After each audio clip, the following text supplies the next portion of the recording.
Yes, guys. It's your host, Tiago's Father 89, and we're back with another Red Sea full-time show.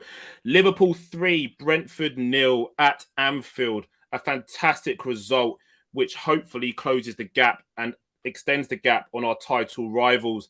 Liverpool looked rampant in the second half, but the first half revealed some frailties, which we're going to get into during this full-time show. We're live straight after this intro. Let's go. Tell the world we are Liverpool, champions of England. We've conquered all of Europe. We're never gonna stop. From Palestine to Turkey, we've won the fucking lot. Got Paisley and plus Shankly, the fields of Anfield gold. We are unsupported, and we come from Liverpool. Yes, and we're live again for another Red Sea full-time show. It's your host, Tiago's Father 89, and I'm here with my co-host, my main man, the guy who founded things with me as well. Yes. How you doing, bro? You good? I'm good, mate. It's a bit overdue, isn't it? 3-0, 3 points. We needed it after the last few weeks. So, yeah, it's job done, tick in the box. And, yeah, one game down without those 2 or 3 players that we're missing. Just the one semi-final to go and another Premier League game. So, yeah, one more down that we don't need to deal with and worry about, really. Yeah, I totally agree. And in this period was always going to be a worry. It was always going to be a concern, especially with our main players away or our main strikers away at the African Cup of Nations. We saw that we looked incredibly blunt against Arsenal. We didn't really offer much in attack. Whilst we created chances, there was no one there to finish them off. And this game started off in a similar vein. If it wasn't for the Fabinho goal on a stroke of half time, I kind of think, and you and I were going back and forward in the group chat, I kind of think that we were looking at another 0-0 stalemate game where we failed to exploit the chances that were creative. You know, I think the comment that I used in the group was we lack that creativity. We look blunt. And I was really, really concerned about what could potentially happen. But Fabinho pops up on the stroke of half time. Yeah, I mean, it was the perfect time to score. And I completely agree with you. If that goal doesn't go in, Brentford getting at half time, it's a very different team talk, isn't it? We've kept them to 0-0. Let's keep frustrating them and let's look to counter, from the 65th, 70th minute, like we predicted, which I think was really the game plan. So it was a massive goal. Kind of fortunate. Trent assist, I did predict he would be the guy to set up the first goal. And Courtney, who was at the game today, did mention she would take a Fabinho goal after his exploits against Shrewsbury. So yeah, it was good timing, decent finish at the back post. Corner comes in, bounces in the box. Brentford don't really deal with it, which is poor from them with, a back five. But yeah, Fabinho in the right place at the right time. And I think Klopp's, usually sprints down the tunnel at half time and probably less needed to today after that. It was a big sigh of relief. It would, almost a game and a half where we hadn't scored at home against, let's be fair, 10 men Arsenal and Brentford. So it was much needed. And yeah, I think it kind of relaxed the stadium. The fans weren't quite as on edge. The players, relaxed that little bit more. And you could tell by the second half performance that they played kind of with the shackles off and managed to create a little bit more. Yeah, I totally agree. And like you said, the shackles did come off a little bit. And what ensued after that was a very clinical performance. Yeah. I mean, players that are stepping into certain positions in the absence of our stars, such as Oxlade-Chamberlain coming into the front three and Curtis Jones coming into the midfield. And that is a change that you and I and Courtney B also predicted in the Fab 4 preview show, where we spoke about Jones coming in there to try and give us more ball and try and dictate tempo. And I think that he'd done that today. We looked a little bit more assured in the middle of the park. We looked like we had more time on the ball. And when we did have the ball, the opportunities that we created and the opportunities which we exploited were a lot better than what we have done in recent games, where we've lacked that player in there to actually dictate pace and tempo. Massively, and that was the problem. In the first half, Brentford had something to defend. It was very slow. It was similar to Arsenal. It was side to side. But once we got that goal and once the game opened up, the likes of Chamberlain, the likes of Jones definitely come into their own. They offer you something different than that Milner, Henderson, Fabinho midfield, which is very stale, very passive. And it was just too slow. And today, we started to see playing through the lines. Curtis Jones ended up on the left wing at the end of the game as well. He's someone that I feel we've missed quite a lot during his injury period. He came in for Elliott quite early on in the season and was doing well until he got his own injury. So, like you say, while Thiago's out, Curtis Jones is probably the closest we kind of have in there to that kind of mould. Slightly different way of doing it. Like Thiago likes to pull the strings, whereas Jones likes to get on the ball a bit more to dictate the pace of the game. But it definitely improved. It definitely looked better. It was a much better mix than having Milner from the start. And Chamberlain ended up getting his goal, which we'll get onto shortly, but went off injured, as Chamberlain does. So kind of wrapped him up in 45 minutes of football. But it was much better. I don't think Brentford were amazingly brilliant today, but again, you can't have it both ways. You can't moan when we draw 0-0 and moan when we win 3-0 that the opposition could have been better. It's a Premier League game. They're not fighting for their lives. They're a decent Premier League side, and like you say, once that one goal went in, their game plan didn't really have a plan B to come back at us. And luckily for us, a few players were on their game a bit more today and exploited some of those gaps that naturally got bigger once Brentford had to open up and try and get back in the game. I totally agree with you. And let's go into the second goal with a little bit more detail. Obviously, the Oxlade-Chamberlain finish. And it was created in kind of the mould of a Liverpool goal. Winning the ball, high intensity, getting the ball back and taking that intensity into the attack. And then Oxlade-Chamberlain pops up at the back post and stoops in to actually get the ball in the back of the net.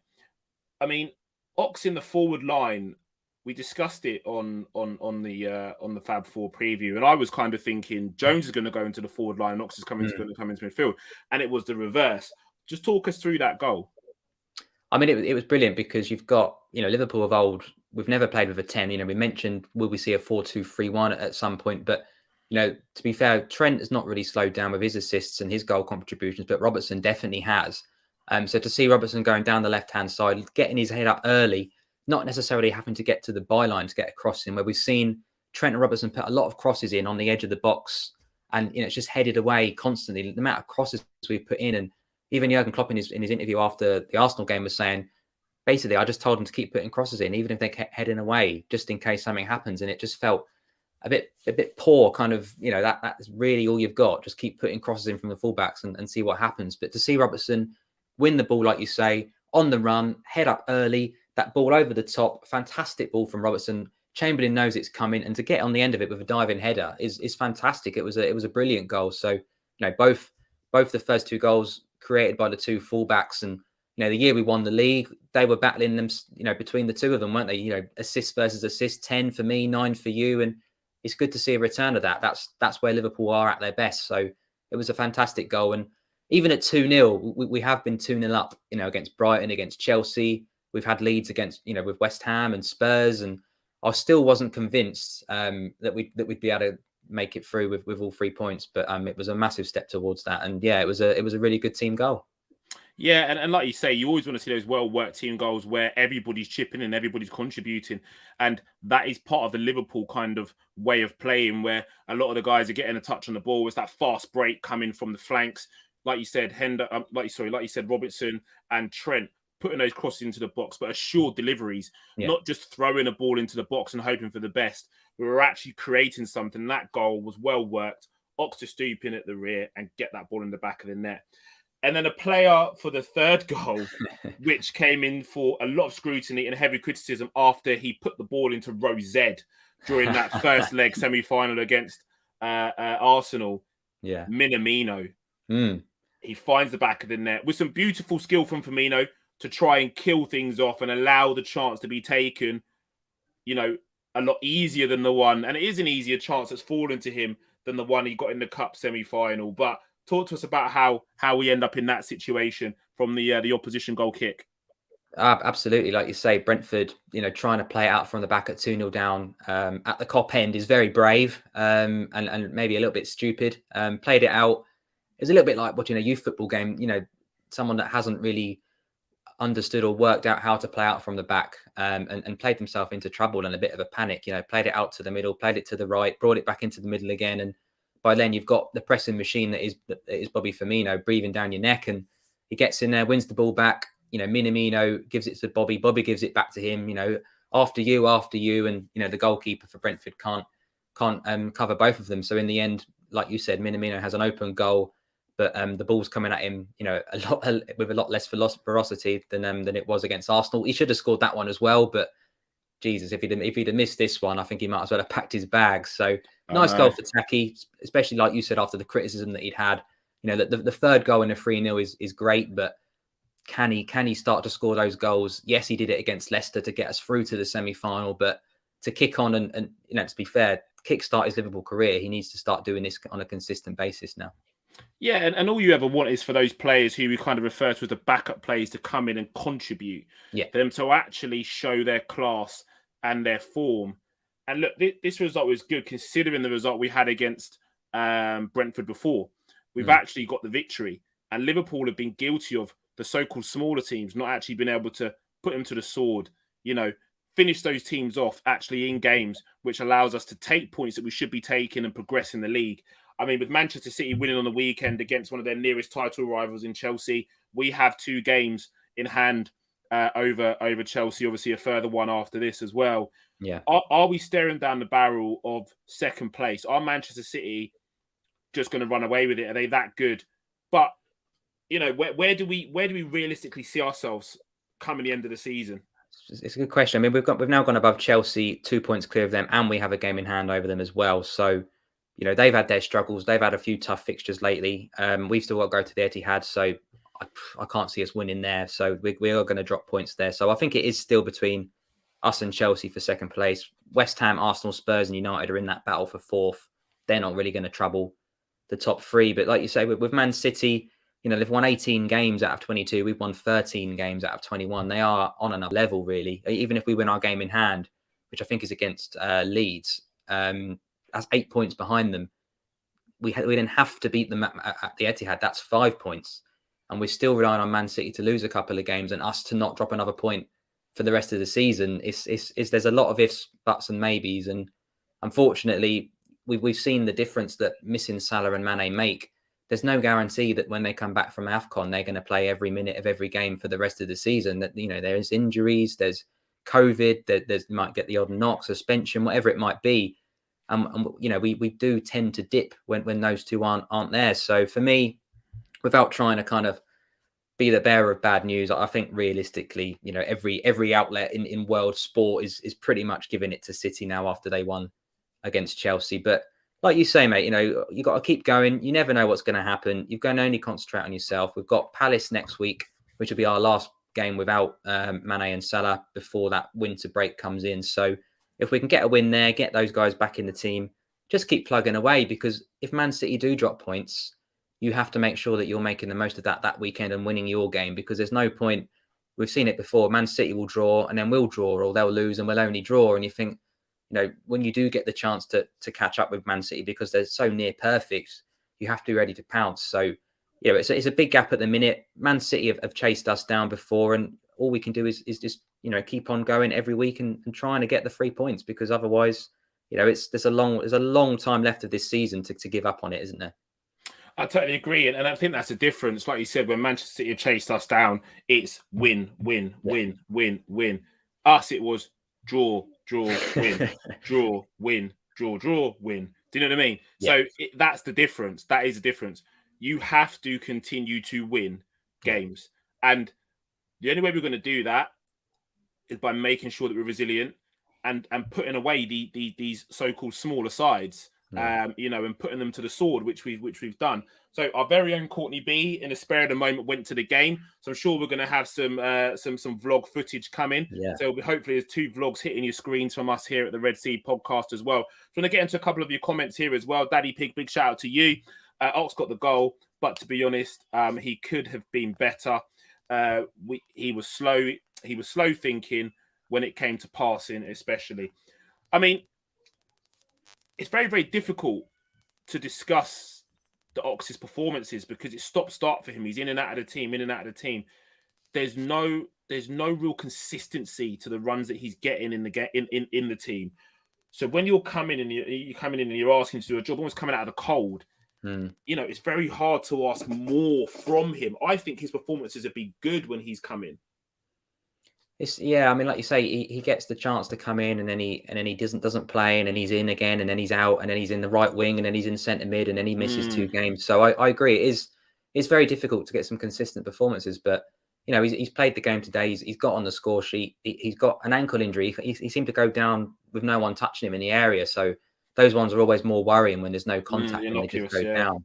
So hopefully he's okay. He did get up and he did jog off the pitch, but he was subbed immediately afterwards. So, you know, if that's a ankle ligament or something that's tweaked, that could be a couple of weeks. And, you know, the whole circuit starts again, doesn't it? He has to work his way back from fitness. He has to work his way back in the team. He gets 10 minutes, 20 minutes, 30 minutes, gets a start, gets an injury again. So it seems to be a bit of a cycle. But yeah, when he's had a decent run in this team over the last season, he's looked okay. He's looked good, but I still think that we could get better. I really do. I mean, is that where we're at with Oxlade-Chamberlain? Or, you know, and we think about it, we've probably been there for some time now where he's a bit part player. You know, he comes in and fills gaps. Is he now what he became at Arsenal, which is the utility man? Was played left wing, right wing, central, you know, striker. He was played everywhere. Yeah. And he came to Liverpool because he wanted to be a midfielder. He wanted that centre midfield position. And when he first arrived at the club, he was first name on the team sheet. Yeah. He was first name on the team sheet. Yeah. You know, it was a case of, right, Ox is the man going forward, and he was proving it with his performances. So I would love to see even a glimmer of that Oxlade-Chamberlain back, because I do really feel, like you said, there is that third midfield spot which is yet to be nailed down. Yeah. But it's just the breakdowns in terms of injuries. Like you were saying here, is that potentially a ligament or a twist or something that keeps him out for a week, 2 weeks of training, back in, got to build his fitness up again, got to get him in and around back of the team again. It is just literally stop, start, stop, start. Yeah. On to the next comment here. He was going to be fine. Oh, he's going to be fine. The game wasn't any real pressure. Yeah, big shout out to you. He needs a couple of these to find form, and then it could be a good clutch for his squad. And look, that's just again saying what we're saying. He's a utility player. In fairness, our 97 point season, we were 10 points clear at Christmas, and City chased us down. Title race isn't over. It's just a mountain to climb. And look, I heard a stat. I think if we win every game, we get 94 points. If Man City win every game, they get like 106. So we're not going to win every game. Say we get 88 points. You know, we're looking at Man City dropping, 16 something points to get near them, and I don't think they're going to do it. You know, we're not going to get every single win for the last 15, 16 matches of the season. So if you say what we drop from now is another 8 points, at 16-point gap to what Man City are going to do. Are Man City going to drop more than 16 points from now to the end of the season? And I think the answer is no.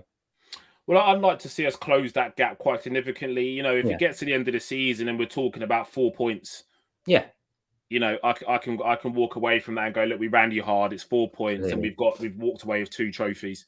You know, whether it's League Cup, FA Cup, and old big ears, that would be amazing. You know, and do we? And like I said before, where my mind's at is, I want to see at the end of this Klopp era, I want to be able to say we've won this many trophies. You know, we currently stand at a Champions League, a Premier League, a Club World Cup, and a Super Cup. Yeah, is what we've got currently. So that's 4 trophies. Yeah. Between now and when Klopp leaves this club, you want to be adding at least another 5 or 6 to that.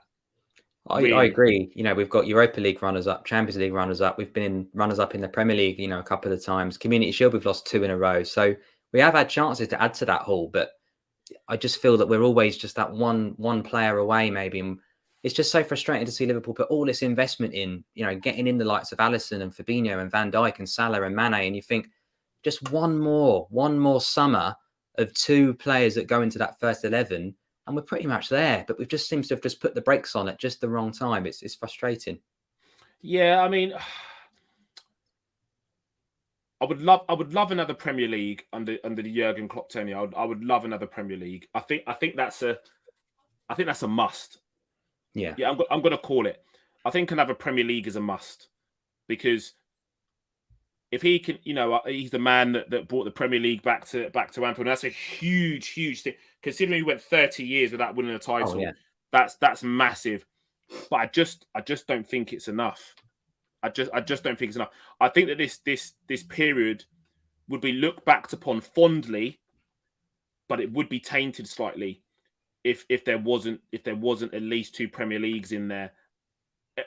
If we stopped everything now and Jurgen Klopp left, Now, if we're in 2024 and his contract comes to an end, and he walks out of this club now with no further silverware coming into Liverpool, would you be happy?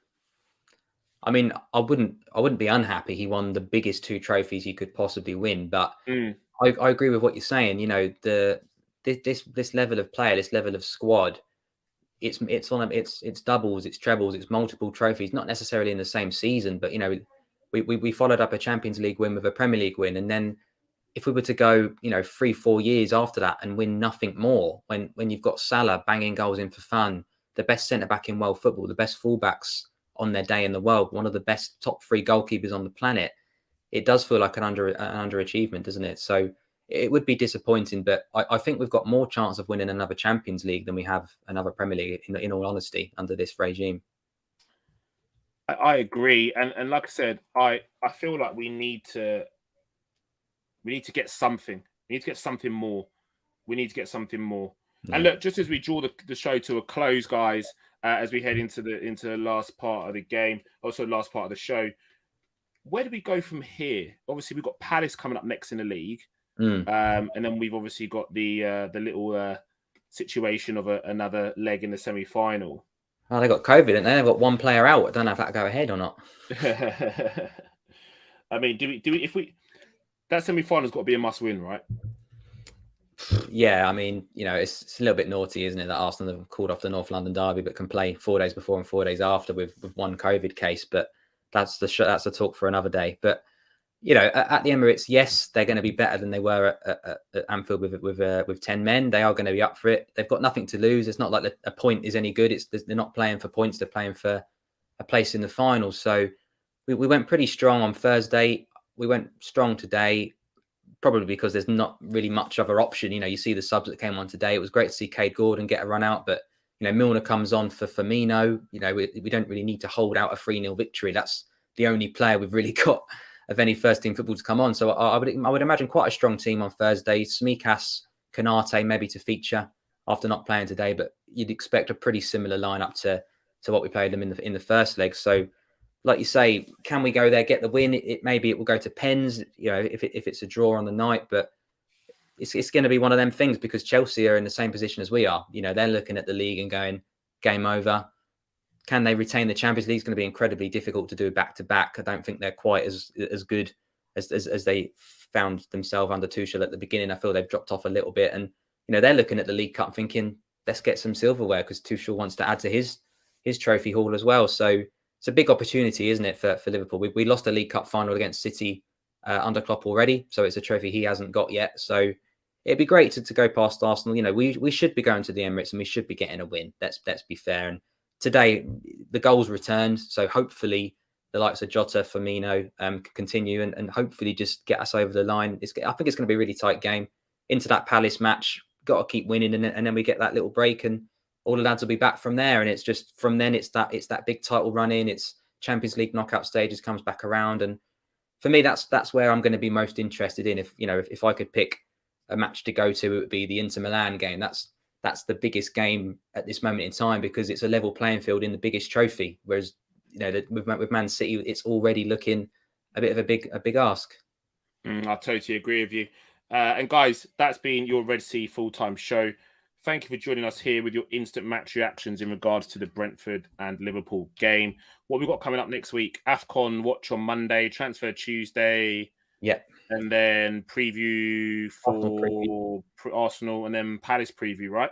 Yeah, exactly. Red Sea full time Thursday night. Palace preview probably Saturday night again because we're playing on Sunday at 2:00 again. So 7 days exactly after this one. Red Sea full time, and then straight back into AFCON Monday, Transfer Tuesday again. So it's relentless.